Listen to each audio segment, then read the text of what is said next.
Hi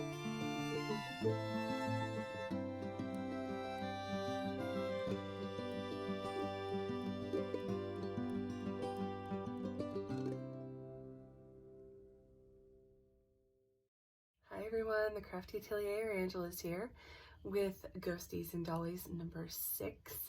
This is going to be about Farrar Schoolhouse. This is in Iowa. It's about 2 hours away from where I am now. It's just a little bit further than Altoona, if you know where that is, or Adventureland. It's out that way. So Farrar is actually, this schoolhouse is now over 100 years old. It's now over 100, but it began 1919.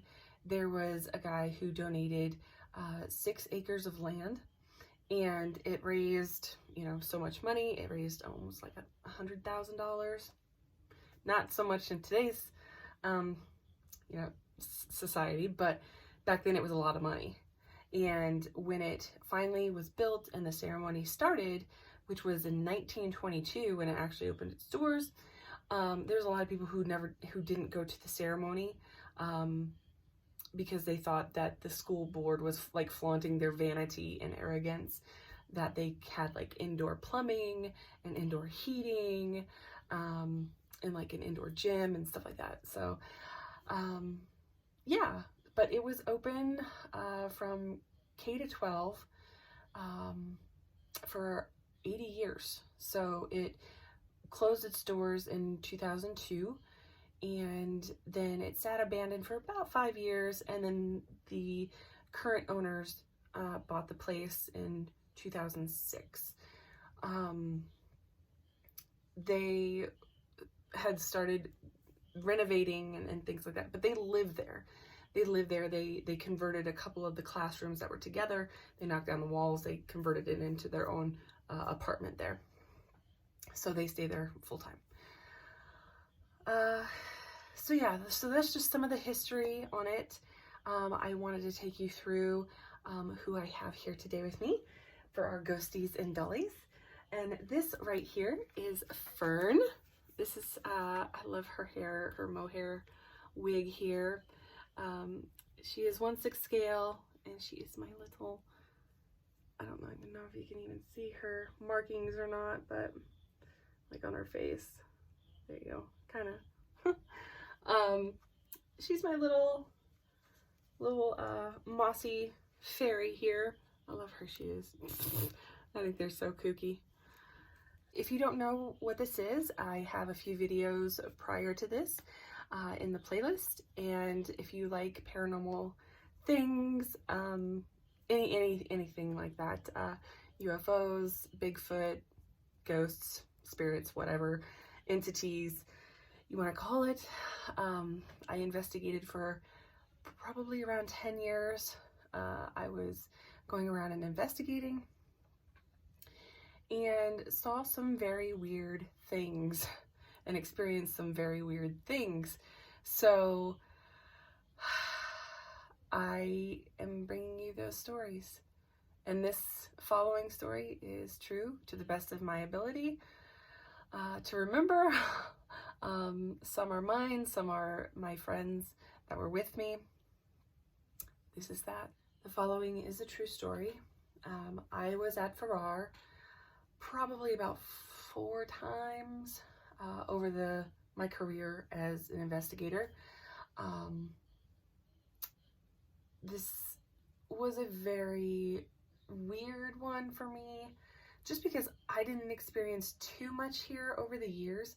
Just a couple things. It wasn't overly scary, if you can imagine something, there to be scary, but it's actually not. But that doesn't mean that anybody else didn't experience things that were actually paranormal, scary, anything like that. As you saw in the collage or the slideshow, there was a person who did go with us at one point, because we had a couple people come along at certain times that were previous to me, that were working with the group. And so one of them was there on probably the third time that I went or whatever, and she wound up getting scratched. I was not there at the time, so I didn't see it. We did get a video of what was happening, and she was kind of freaking out at the time.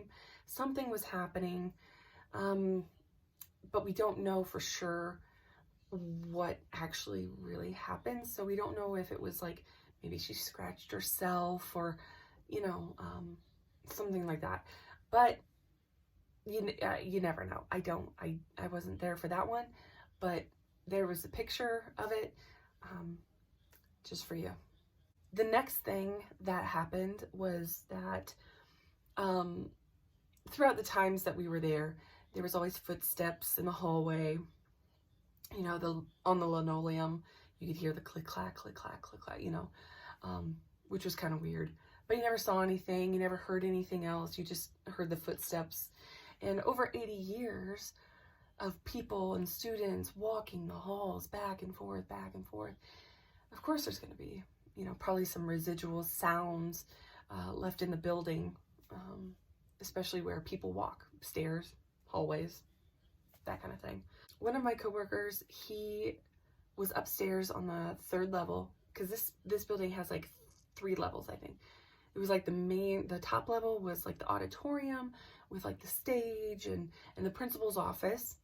And then the next one was just classrooms.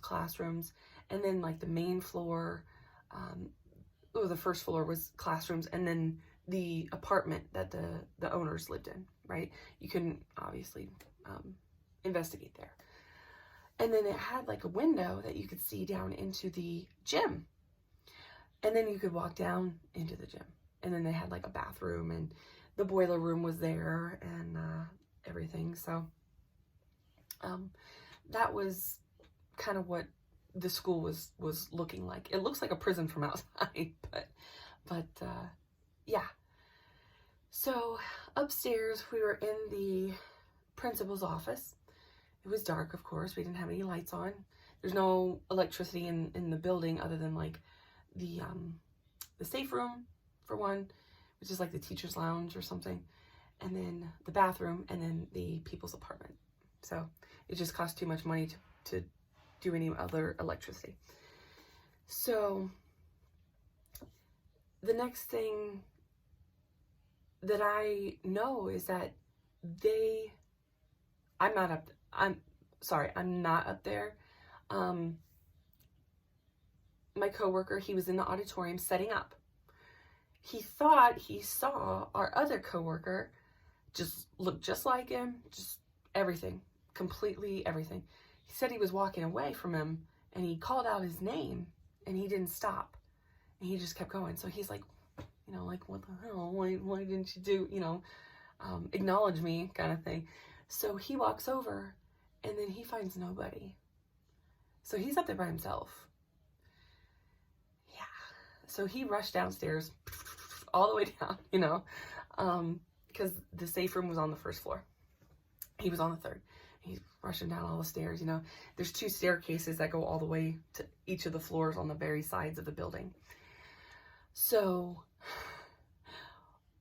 what he does is he comes in, he goes, "Were you just upstairs?" To my other coworker. He goes, "No, I was sitting right here." I was like, "Yeah, he was here the whole time. Like, what are you doing?"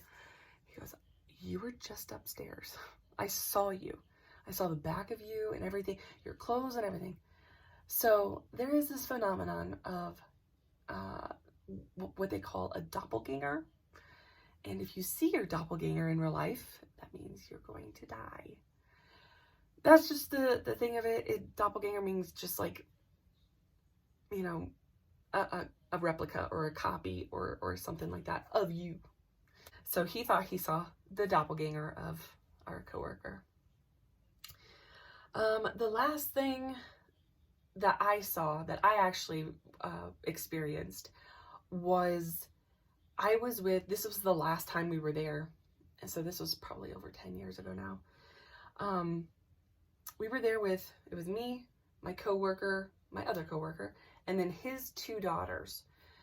And so I was with one of the daughters. I think I was with the older one. And we were in the second floor art room. And it was like, and again, this schoolhouse is like the middle of nowhere. Middle of nowhere. There's a cemetery next door. And then there's like a house. And there might be a house down the road. But usually it's just cows.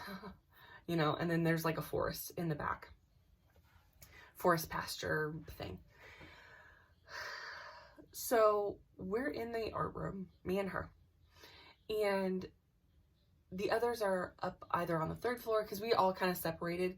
So we're all kind of doing like EVPs on the different floors and everything. And me and her, it's, oh gosh, I think it was like midnight, maybe 1 o'clock, 2 o'clock in the morning. And we're standing there, like when you walk in, they have all the desks, right? We're facing the door and the closet where they went and like cleaned their paints and stuff like that. We're just standing there in the dark, can't see anything, nothing, no light, no nothing. And this light streaks across from the door to the closet, and it just streaked. And it wasn't like a ball, like it didn't go like that or anything. It was almost like a comet because you could see the tail of light coming from it. And it just, it wasn't fast or anything. It was just, you know, and I'm like, did you see that? She goes, yeah. I was like, was that a car out here at 2 a.m. on like a dirt road? I don't think so. And plus we were on the back side of the school. So where that classroom was on the back side. So there was like no windows coming in that, you know, car lights could come. So we were obviously trying to debunk it, obviously. Just couldn't. And I was like, oh, okay. That was pretty cool. That's the first light thing I've ever seen before. So that was pretty neat. But that's about it. That's all the real experiences that we really had up there. There was a story of the owners, and this was like right when they got the school, they purchased it. And the woman was like starting to fall back down the stairs. She said she felt a hand on her shoulder, and she looked back. She thought it was her husband. Looked back, and it was, she said she saw an outline of a boy, and he was on the stairs, and he was maybe 3 feet tall, maybe. And so, and then he just faded away. So that was enough for her to believe that there was something there. So go check it out. It is on the web. So hopefully you guys enjoyed. Oh, one more thing. There is said to be Bigfoot around. I don't know what you guys think about Bigfoot. Let me know down below, because I would love to hear if you actually believe in Bigfoot or not. Yeah, also called Sasquatch. So there's a lot of different skunk apes, all that stuff. So just let me know. I know this one wasn't like super scary, but that doesn't mean that the ones that I have coming up aren't. And again, it's the first Monday of every month. And if you have any of your own stories, I will include them in the very, very end episode, which is all of your experiences. So send me those. It would be great. And that's it, guys. Hope you liked it. Bye.